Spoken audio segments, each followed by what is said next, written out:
Kyle Busch, Kevin Harvick, Clint Boyer. But a lot of the action a little further back. Look at the right side there of Jeremy Mayfield's car. It's gotten all spun up a couple of times here. And two drivers making their way through the field. David Stremme and Mike Bliss, both in Dodges. Watched that 40 car in practice yesterday. Matter of fact, I mentioned how good his car looked the final practice out here yesterday. And he started back in the 33rd position. He was involved in that caution back on lap 43. They elected to stay out, though. He got the track position, and they have capitalized from that. Stremme trying to take 9th away from Jamie McMurray. He passed Carl Edwards a bit ago, and Mike Bliss one more spot behind in the 49, the former champ of the Craftsman Truck Series. Krista? An impressive run indeed for Mike Bliss. Last week in Atlanta, that was his first start of the year. He stayed on the lead lap all day before going a lap down and finishing 21st. They have been one of the most consistent cars on consistent pit stops, not making adjustments. He has been happy with the car, saying it is good all day long. Right now, he is out there holding up the likes of Jeff Burton, passing the likes of Jimmy Johnson. Mike Bliss, very impressive. And Krista, Mike finished 10th yesterday in the Busch Series race. And talk about this car tomorrow, a toll it's taken on the lower funded budgeted teams. The 49 team's backup car didn't even get here to the middle of the afternoon Friday. Wow. Ken Schrader had some impressive runs here at Bristol while driving for BAM Racing. David Stremme has gone to 9th. Dale Earnhardt Jr. has passed Matt Kenseth for 8th. You know, Jamie McMurray. It sounds trite, Darrell, but it's true. They're racing all around the track today. Yeah. I noticed Jamie McMurray, Larry, you know, he complained about his cool box had stopped working, and he is kind of spaded back a little bit to 10th now. 6th place Jeff Gordon lapping Montoya, who is 4 laps down. And I just believe right now Jeff Gordon's benefiting from two things. We were talking about all the adjustments they made, but again, he has about 20 to 25 lap fresher tires than most of the people he's racing right now. And I think, Larry, I think you noticed the shade. I think Maddie called us there a little bit ago and was talking about the shaded area. Turns the back straightaway and turns 1 and 2. Pretty soon the whole back straightaway and into 3 is going to be shaded. And I can tell you from yesterday, that makes a huge difference. It just gives it more grip. It's not near as slick because the track temperature comes down. There you can see it shaded from here to here. And it's getting, as the sun goes down, that's going to improve.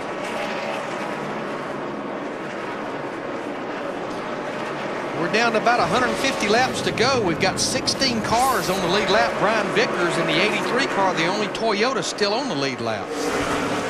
Next Sunday, NASCAR's shortest track, Martinsville Speedway in Virginia, south of Roanoke, north of Greensboro, in the foothills of the Blue Ridge, the slam-bangingest racetrack in America. With that 48 car, Larry, he is in trouble. Well, he's in trouble in 2 ways. He's going backwards, and he's only about 2 seconds from being lapped by Denny Hamlin in the 11 car. You can see the leader right there, just 2 or 3 cars behind him.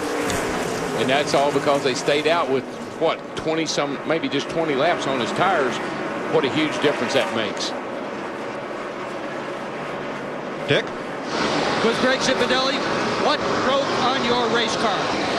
The Home Depot Impala was running great today. We had a fuel pump problem. Lost fuel pressure. We had to change a cable. So pretty disappointing. This group of guys that worked real hard. We didn't have a really good test there.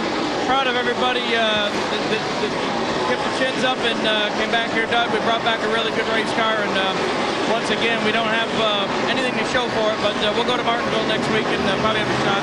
Thanks. We'll see you there. Well, and that tells me exactly what Jeff and I were talking about. Dick had already made note the cable did not actually break. So that hex that Jeff Hammond showed where it goes in the oil pump, evidently it came out just a little bit, rounded itself off, and not pump fuel anymore. Stewart's teammate Denny Hamlin in command for Joe Gibbs Racing as he laps past Regan Smith. He has a 1-second lead with 140 laps.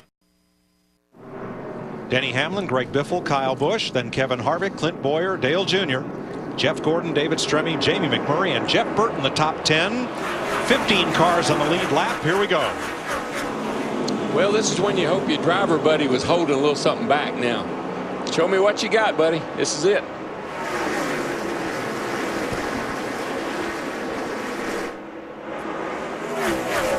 And this is where it's so aggravating for cars like Dale Earnhardt Jr., Jeff Gordon, David Stremme running back there about 6th or 7th, having to wrestle these cars that are a lap down, 1 or more laps down on the inside line.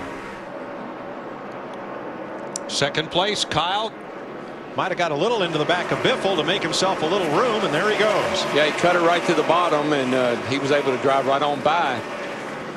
Biffle's car looks a little bit jukey off of turn 2 over there. But what I've seen with Greg Biffle's car about the last 200 laps, Darrell, is he's not that good on the short run, but it comes to life on the long run. Oh, trouble. Here we go. Around the 40 car.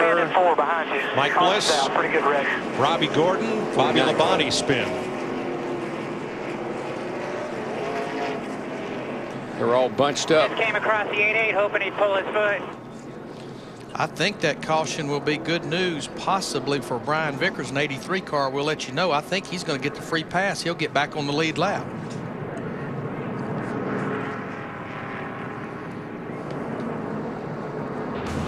Well, damage there on Ricky Rugg's car from contact.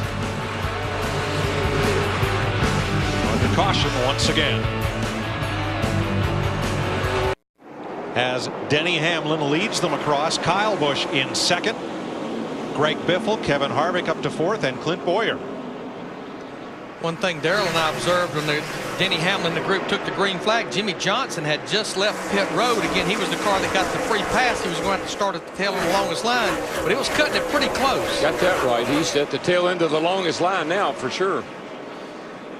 Kyle Busch, this 5 car, he wants this lead from Denny Hamlin, that 11 car. Well, he's packing her down in there. I tell you that. He's not being bashful.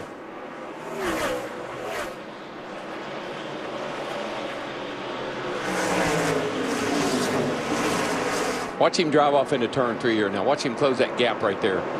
Just getting in there so hard, using a lot of brake, but it's really hurting him getting through the center and getting off. He's upsetting the car a lot. Well, we know how good Denny Hamlin's car is on long runs. So is Kyle Busch's best chance to pass him while he's on fresh tires? I think that's if he's going to get him, he's going to have to stay in touch with him right there and hope that 11 car bobbles just a little bit. But right now, that 11 car is hugging the bottom, and it's not doing a lot of bobbling. If I was on the radio to Kyle, I'd be saying, slow down. You're driving in too hard. Back off a little bit earlier, and you'll catch him. Harvick is right on Greg Biffle's tail. This is for 3rd place, Steve.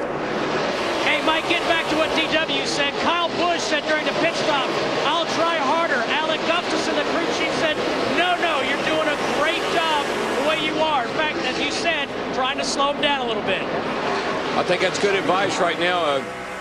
I just see him driving down in the corner too hard, and that allowed Hamlin to get away. Now he's slowing down, got a much smoother entry, and he's closing back up. It's like he was testing the waters right after that restart. Caution is out. Debris in turn 4. Sterling Marlin hit it, scattered it all over the place. The yellow wave, and pit road is open. Matt? 86 laps to go for the 07. Now he says he needs his car to be better at the front end of the run. He says the car is really stout near the end. It's as free as he needs it then. So they're going to make a small air pressure change. No adjustments for the number 40 of David Stremme. He had to communicate that by raising his hand out the window. They have lost radio communication. David can hear them. They cannot hear David. No adjustments for the 40. Steve. Krista, Kevin Harvick on pit road in the number 29. He said, I still need a little more forward bite. Meanwhile, the 5 on pit road, he said he's loose in and loose off. Dick. Denny Hamlin on pit road. The car is a little bit loose going into the corner. They have put just a little tiny bit of extra static weight in the left rear of the car. We're going to see if he beats the 29 out. He does. It was close, but he did win the battle off pit road. Jeff Green gets the free pass. And there you see just slight changes on the race off pit road. Biffle keeps having that. Teams lost. Biffle keeps having a little bit of trouble. He lost a spot there. Gordon picked that up. Denny Hamlin's crew gets a great stop, but Jeff Gordon keeps coming closer to the front, one spot at a time. Yes, while the children are playing, Big Daddy is coming to the front. They just waved the green flag for this restart. Denny Hamlin leading Kevin Harvick and Kyle Busch. Harvick and Busch between them had the most top 5s in last year's 6 short track races, 5 apiece. And right now, Kyle Busch in the 5 car, we're looking back at him in 3rd place. He has a car between him and his teammate Jeff Gordon in the 24. We have Dave Blaney in the 22. He's 3 laps down. Yeah, but you know, Blaney's running pretty good. He's driving off and leaving Jeff and kind of closing up on the back of Kyle Busch there. So Blaney's car's running all right. He's not holding anybody up. He's not in anybody's way. 72 laps to go in this year's running of the Food City 500. 2nd place changes hands. Kyle Busch up to 2nd.